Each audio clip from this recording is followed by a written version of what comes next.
Hey guys, in this month's Historical Fiction 101, I'm going to be sharing with you some upcoming releases in the historical fiction genre between January and June of 2021.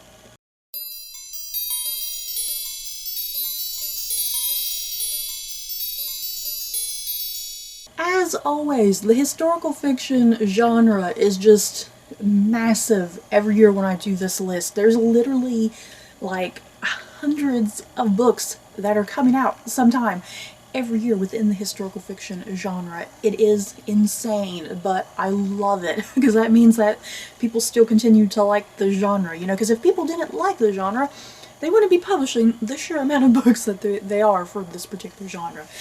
So I managed to find 20 books that I'm kind of personally looking forward to, I guess, or books at least that sounded interesting. And of course, this is not the complete list at all. Like I said, there's literally hundreds and hundreds of books in the historical fiction genre coming out this year. So yeah, this is just a very small sampling. I do recommend checking out Goodreads. They tend to have, there tends to be, if you go to the lists section, there tends to be like lists for the historical fiction genre for any given year that you can look up if you're interested. So yeah, you guys, let's get going. And as I usually do to help me get through this video quickly, or else we're going to be here forever, I'm going to be looking at my computer and reading the synopsis to you guys. First up, 1,000 Ships by Natalie Haynes. In the middle of the night, a woman wakes to find her beloved city engulfed in flames. 10 seemingly endless years of conflict between the Greeks and the Trojans are over. Troy has fallen.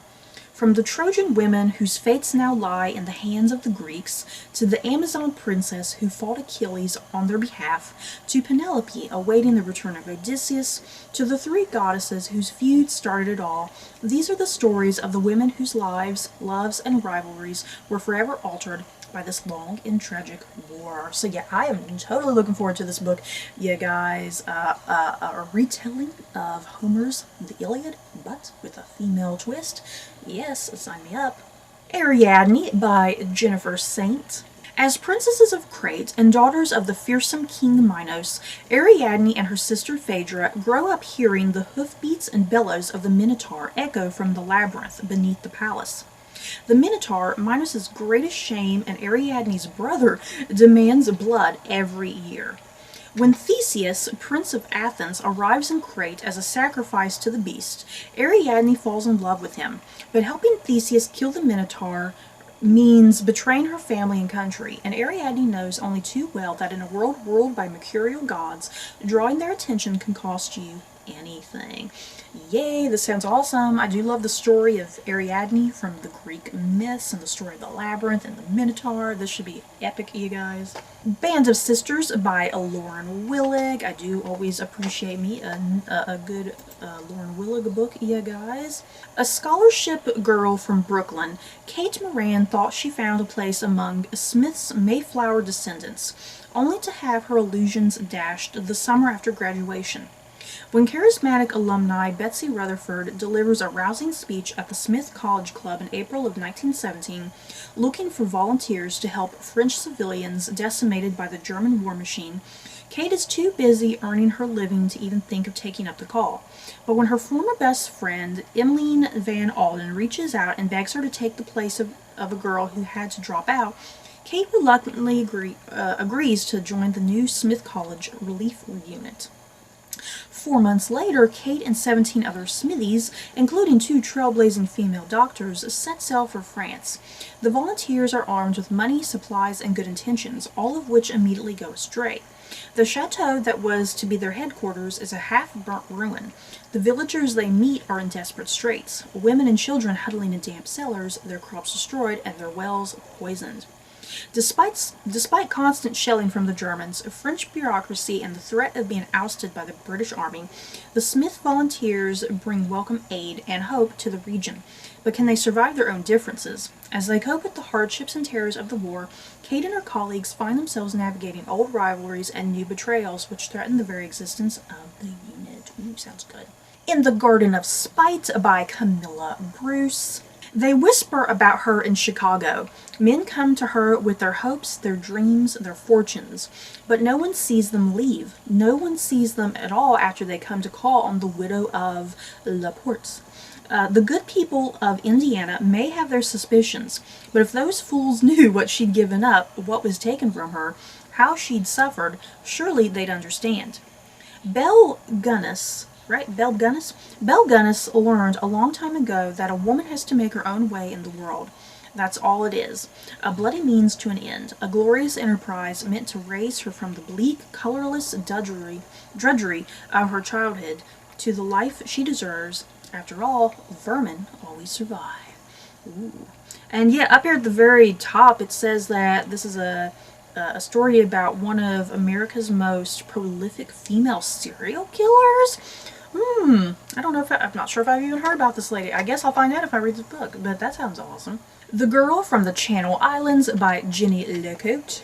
Hopefully that's the correct pronunciation, you guys. The year is 1940, and the world is torn apart by war. In June of that year, Hitler's army captures the Channel Islands, the only part of Great Britain occupied by German forces. Abandoned by Mr. Churchill, forgotten by the Allies, and cut off from all help, the island's situation is increasingly desperate. Hetty is a young Jewish girl who fled Vienna for the island of Jersey 2 years earlier during the Anschluss, only to find herself trapped by the Nazis once more.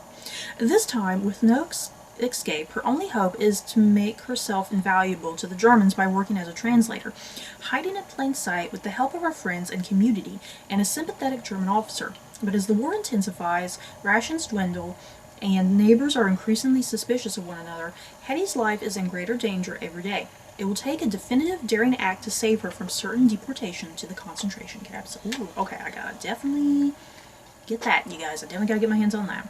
Lanas War by Anita Abriel. Paris in 1943. You guys, there's most likely going to be a lot of World War II in this list. Let's be real.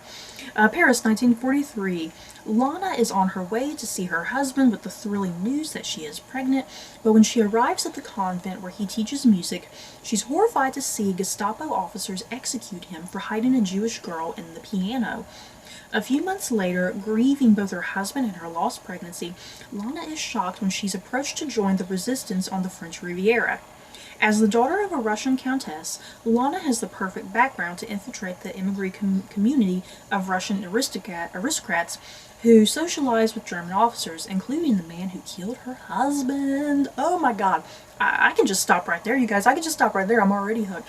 Lana's cover story makes her the mistress of Guy Pascal, a wealthy Swiss industrialist and fellow resistance member in whose villa in Catferrat she lives. Together they gather information on upcoming raids and help members of the Jewish community escape. Consumed by her work, she doesn't expect to become attached to a young Jewish girl or wonder about the secrets held by the man whose house she shares. And as the Nazis' deadly efforts intensify, her intention to protect those around her may put them all at risk instead. Oh, sounds good, you guys. The Last Bookshop in London by Madeline Martin. Another World War II book, you guys. You know, I think I should have paid attention a bit better to what was on this list, because I don't like having all the same type of books on these lists. I do like to try to diversify it as best I can, but apparently I did no such thing. August 1939. London prepares for war as Hitler's forces sweep across Europe. Grace Bennett has always dreamed of moving to the city, but the bunkers and blackout curtains that she finds on her arrival were not what she expected, and she certainly never imagined she'd wind up working at Primrose Hill, a dusty old bookshop nestled in the heart of London. Through blackouts and air raids, as the Blitz intensifies, Grace discovers the power of storytelling to unite her community in ways she never dreamed, a force that triumphs over even the darkest nights of the war. The Nature of Fragile Things by Susan Meisner. I have read a book by Susan Meisner in the past, so let's see what this one's about. Sophie Whalen is a young Irish immigrant so desperate to get out of New York, out of a New York tenement, that she answers a mail-order bride ad and agrees to marry a man she knows nothing about. San Francisco widower Martin Hawking proves to be as aloof as he is mesmerizingly handsome. Sophie quickly develops deep affection for Kat, Martin's silent 5-year-old daughter, but Martin's odd behavior leaves her with the uneasy feeling that something about her newfound situation isn't right. Then one early spring evening, a stranger at the door sets in motion a transforming chain of events. Sophie discovers hidden ties to 2 other women. The first, pretty and pregnant, is standing on her doorstep. The second is hundreds of miles away in the American Southwest, grieving the loss of everything she once loved. The fate of these 3 women intertwine on the eve of the devastating earthquake, thrusting them into a perilous journey that will test their resiliency and resolve, and ultimately their belief that love can overcome fear. Our Darkest Night by Jennifer Robeson. Dear Lord, is this another World War II book? I think it is, you guys.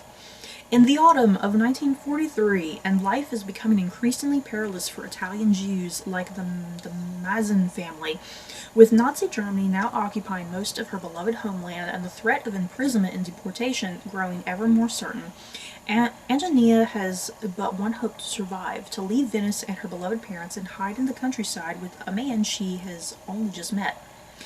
Nico was studying for the priesthood until circumstances forced him to leave the seminary to run his family's farm. A moral and just man, he could not stand by when the fascists and Nazis began taking innocent lives. Rather than risk a perilous escape across the mountains, Nina will pose as his new bride, and to keep her safe and protect secrets of his own, Nico and Nina must convince prying eyes they are happily married and in love. But farm life is not easy for a cultured city girl who dreams of becoming a doctor like her father, and Nico's provincial neighbors are wary of this soft and educated woman they do not know. Even worse, their distrust is shared by a local Nazi official with a vendetta against Nico. The more he learns of Nina, the more his suspicions grow, and with them his determination to exact revenge. Ooh. The Children's Train by Viola Ardone. This is actually a book that was published a couple years ago, but it looks like it has just recently been translated for an American audience, so that's why I'm putting this on this list.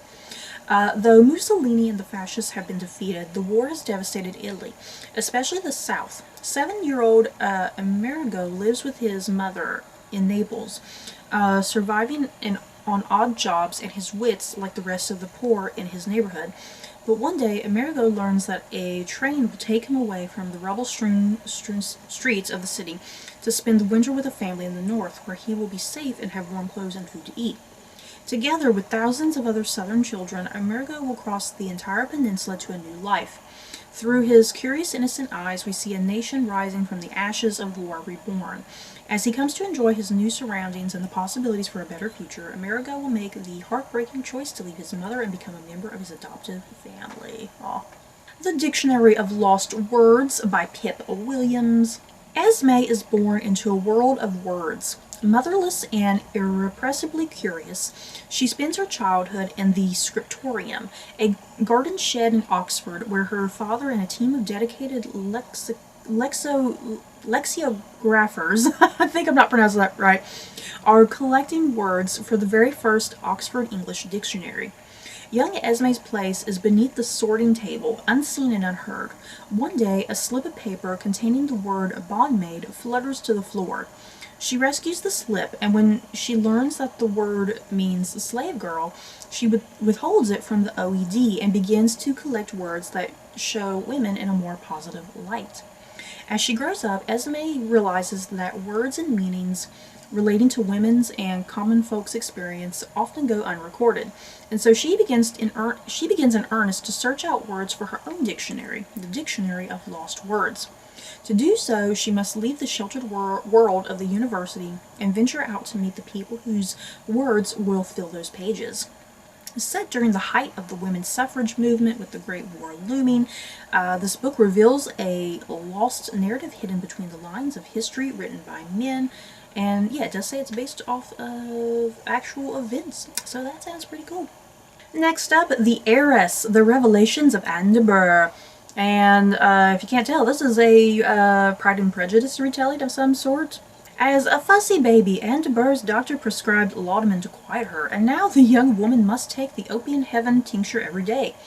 Growing up sheltered and confined, removed from sunshine and fresh air, the pale and overly slender Anne grew up with few companions except her cousins, including Fitzwilliam Darcy.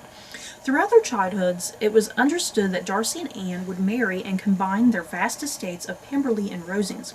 But Darcy does not love Anne or want her. After her father dies unexpectedly, leaving her his vast fortune, Anne has a moment of clarity. What if her life of fragility and illness isn't truly real?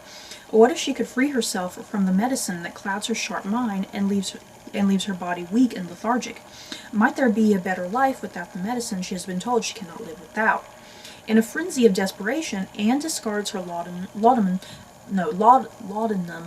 and flees to the London home of her cousin, Colonel John Fitzwilliam, who helps her through her painful recovery. Yet once she returns to health, new challenges await.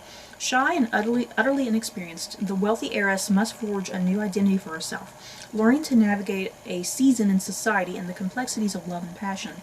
The once wan, passive Anne gives way to a braver woman with a keen edge, leading to a powerful reckoning with the domineering mother determined to control Anne's fortune and her life. Ooh.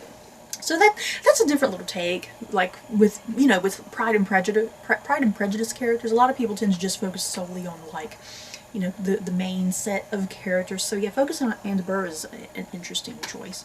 The Historians by Cecilia Ekebach.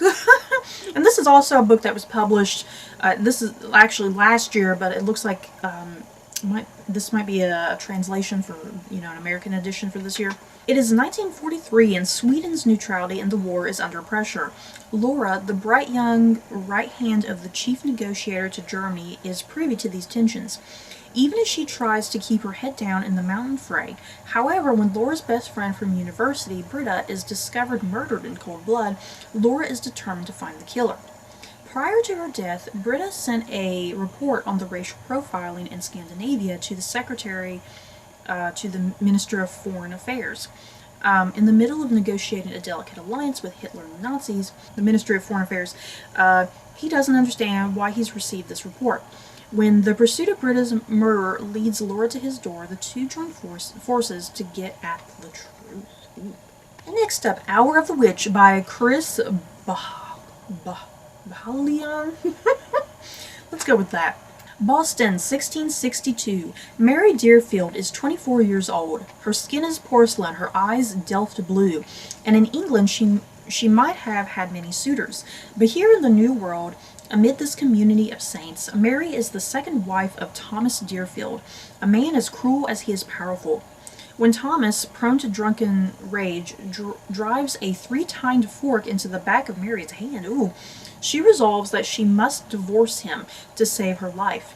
But in a world where every neighbor is watching for signs of the devil, a woman like Mary, a woman who harbors secret desires and finds it difficult to tolerate the brazen hypocrisy of so many men in the colony, soon finds herself the object of suspicion and rumor. When tainted objects are discovered buried in Mary's garden, when a boy she has treated with herbs and simples dies, and when their servant girl runs screaming in fright from her home, Mary must fight to not only escape her marriage but also the gallows. A twisting, tightly plotted thriller from one of the greatest storytellers, Hour of the Witch is a timely and terrifying novel of the socially sanctioned brutality and the original American witch hunt. Ooh, that sounds cool. I do love anything taking place with witches, especially in the 1600s. The Kitchen Front by Jennifer Ryan. 2 years into World War II, Britain is feeling her losses. The Nazis have won battles, the Blitz has destroyed cities, and U-boats have cut off the supply of food. In an effort to help housewives with food rationing, a BBC radio program called The Kitchen Front is putting on a cooking contest, and the grand prize is a job as the program's first ever female co-host. For 4 very different women, winning the contest presents a crucial chance to change their lives. For a young widow, it's a chance to pay off her husband's debts and keep a roof over her children's heads. For a kitchen maid, it's a chance to leave servitude and find freedom. For the lady of the manor, it's a chance to escape her wealthy husband's increasingly hostile behavior. And for a trained chef, it's a chance to challenge the men at the top of her profession. These four women are giving the competition their all, even if that sometimes means bending the rules. But with so much at stake, will the contest that aims to bring the community together serve only to break it apart? Oh, I really like this. This is something kind of different for the World War II genre. It's like it's still taking place during World War II, but it doesn't have anything to do with like the actual war. It's about like this cooking show program and these women that are trying to, better themselves, trying to win this contest. This sounds pretty cool. I definitely gotta get my hands on this. This sounds really interesting. Just like I said, really different for the World War II genre. The Last Tiara by M.J. Rose. And you guys, I want to say this book is kind of split into like two different narratives. There's like a contemporary setting, if I'm not mistaken, and then the historical fiction setting. So yeah, let's kind of read through this and see if I'm correct with that assumption. Sophia Moon had always been reticent about her life in Russia, and when she dies suspiciously on a wintry New York evening, Isabel despairs that her mother's secrets have died with her. But while renovating the apartment they shared, Isabel discovers something among her mother's effects, a stunning silver tiara stripped of its jewels. Isabel's research into the tiara's provenance draws her closer to her mother's past, including the story of what became of her father back in Russia, a man she has never known. The facts elude her until she meets a young jeweler who wants to help her, but is conflicted by his loyalty to the Midas Society, a covert international organization whose mission is to return lost and stolen antiques, jewels, and artwork to their original owners.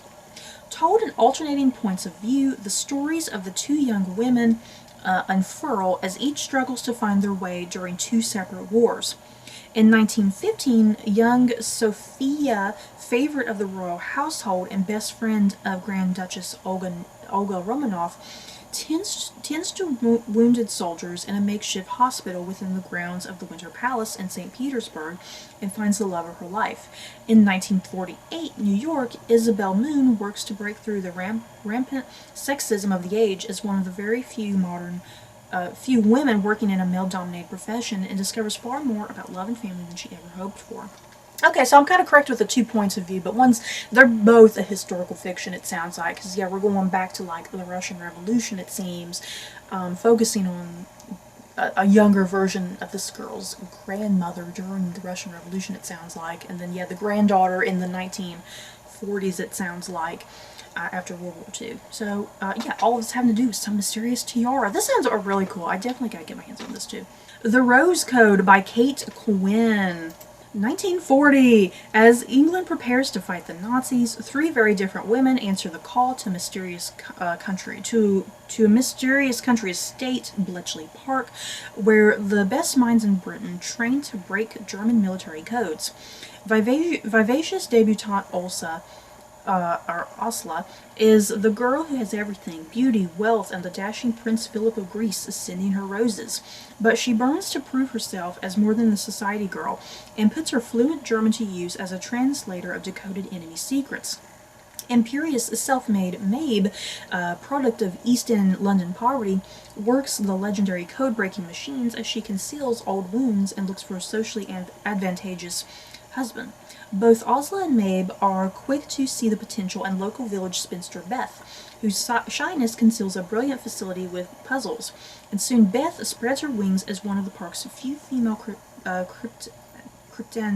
cryptanalysts. But war loss and the impossible pressure of secrecy will tear the 3 apart.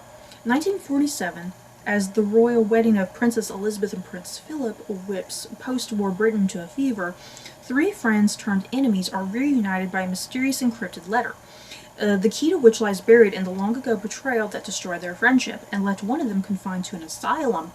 A mysterious traitor has emerged from the shadows of their Bletchley Park past, and now Osla, Maeve, and Beth must resurrect their old alliance and crack one last code together. But each petal they remove from the Rose Code brings danger and their true enemy closer. Oh, okay, that sounds really cool. That sounds really cool. The Women of Chateau Lafayette by Stephanie Dray. Okay, it looks like we have 3 different timelines going on here, guys. There's a lot going on. I don't know if I'm going to sit here and read all this. It looks like we have a setting in 1774, a setting in 1914, and a setting in 1940. Oh, Lord. Should I read all this? Let me kind of just read this little top part. It says, this is based on a true story of an extraordinary castle in the heart of France and the remarkable women bound by its legacy. In humanity's darkest hours. Most castles are protected by powerful men, this one by women. Okay, so it sounds like I said, 1774, 1914, 1940, 3 different timelines, focusing on 3 different women, but they're all here at this castle in France for various different reasons as things are kind of transpiring around them, it sounds like. I'm not going to sit here and read all this. Is pretty lengthy synopsis, you guys, but this sounds really cool though, and I do love Stephanie Dray. I really do like Stephanie Dray, so I'm excited to kind of see where this book goes. It sounds really epic and like beautiful. The Titanic Sisters by Patricia Falvey. Sisters Nora and Delilah have been given the chance of a lifetime to escape their poor Irish farm and travel on the Titanic to a new life in America. Delilah is to become a treasured governess for a rich family, while Nora has only a lowly maid's position. But when disaster strikes and Delilah dies, a small misunderstanding leads to Nora taking Delilah's place as governess. As Nora grows closer to her charge and the girl's father, will she be able to reveal the truth to find a chance at happiness? And what will happen when she finds out that Delilah is actually alive and coming to take what is rightfully hers? Okay, Goodreads! Goodreads, why would you spoil this? Oh my god, I wish I hadn't even read this. I only put this in this list. I didn't even read what this book was about. I just put it in this list because I saw the title. It said The Titanic Sisters. And I was like, ooh, now I'm wishing I hadn't put this in here because now I feel like the whole damn book has been spoiled, you guys. Either way, this does sound good. But yeah, I hate that I've kind of been spoiled. And the last book, you guys, The Woman with the Blue Star by Pam Jenoff. I do love me some Pam Jenoff. 1942. Here we go with World War II again, you guys. Sadie is 18 and living with her parents amid the horrors of the Krakow ghetto during World War II. When the Nazis liquidate the ghetto, Sadie and her pregnant mother are forced to seek refuge in the perilous sewers beneath the city. One day, Sadie looks up through a grate and sees a girl about her own age buying flowers. Ella is an affluent Polish girl living a life of relative ease with her stepmother, who has developed close alliances with the occupying Germans. Scorned by her friends and longing for her fiancé who has gone off to war, Ella wanders Krakow restlessly. While on an errand in the market, she catches a glimpse of something moving beneath a grate in the street. Upon closer inspection, she realizes it's a girl hiding. Ella begins to aid Sadie and the two become close, but as the dangers of the war worsen, their lives are set on a collision course that will test them in the face of overwhelming odds. Oh, this sounds good, you guys. Oh my goodness. I say that about just about everything, don't I? So you guys, that is it for this list of 20 books that I personally just kind of found interesting and intriguing. They may not be intriguing to you. That's why I definitely recommend checking out Goodreads and hunting down some other historical fiction options out there.